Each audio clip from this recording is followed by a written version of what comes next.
Bonjour à tous et à toutes, je suis vraiment ravie de vous retrouver. Là, ça fait quelques mois que je ne vous avais pas posté de vidéo. Donc aujourd'hui, on va regarder comment poser ses limites aux autres, qui est une question que vous me posez souvent dans mes accompagnements et aussi sur YouTube. Alors, on va regarder ça en 3 étapes.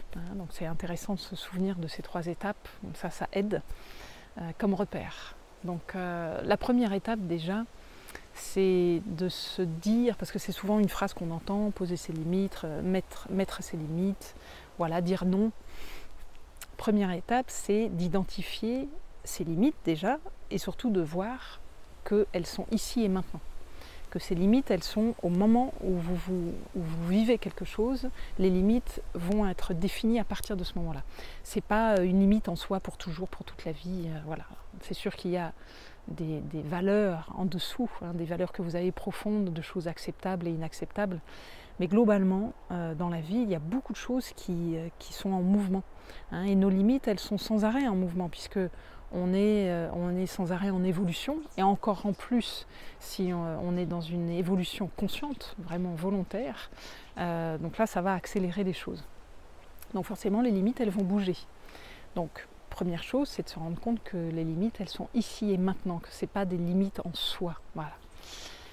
La deuxième étape, eh bien, c'est de regarder à partir d'où je pose mes limites, parce qu'en fait, voilà, les limites, si elles changent dans l'ici et maintenant, eh bien, ça va être à partir de vos ressentis.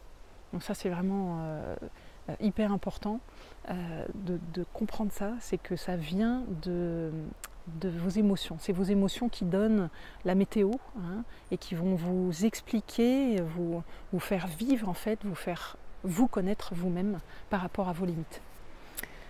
Donc, première chose à regarder, c'est comment est-ce que je me sens dans cette situation.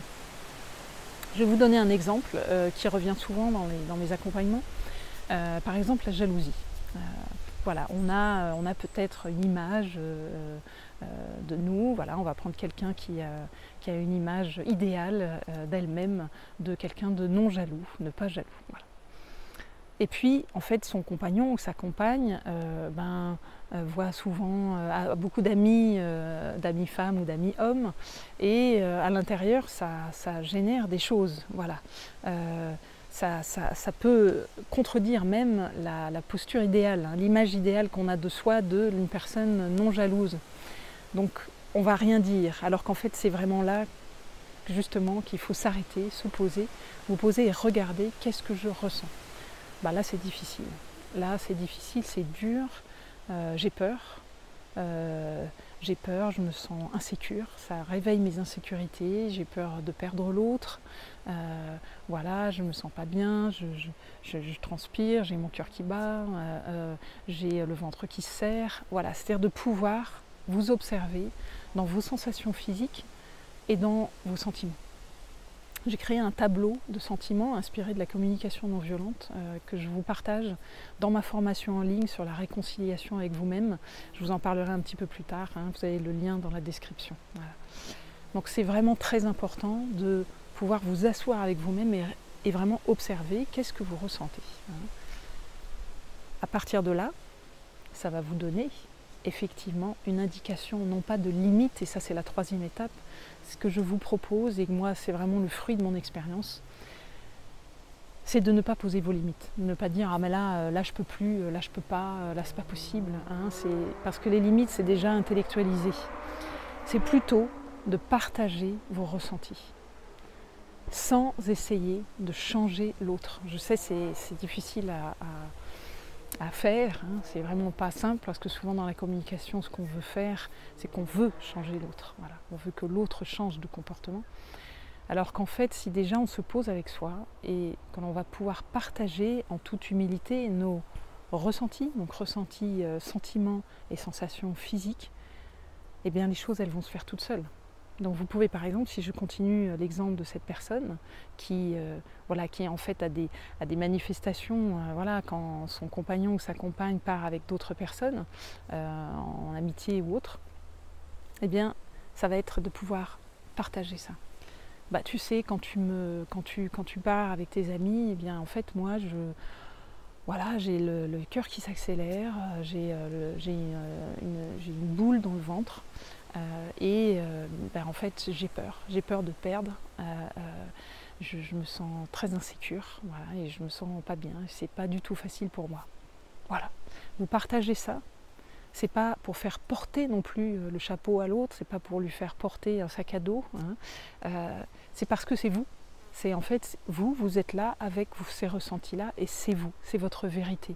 Donc vous partagez votre vérité et c'est tout. Et les choses, elles vont suivre leur cours. La personne avec vous, elle va entendre, déjà elle entend que vous ne lui mettez pas la pression pour qu'elle change.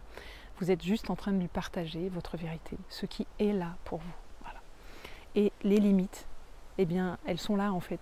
Posez vos limites réellement, c'est de vous poser avec vous-même, de savoir ce que vous ressentez dans chaque situation, donc qui est changeante. Voilà, vos ressentis sont changeants aussi.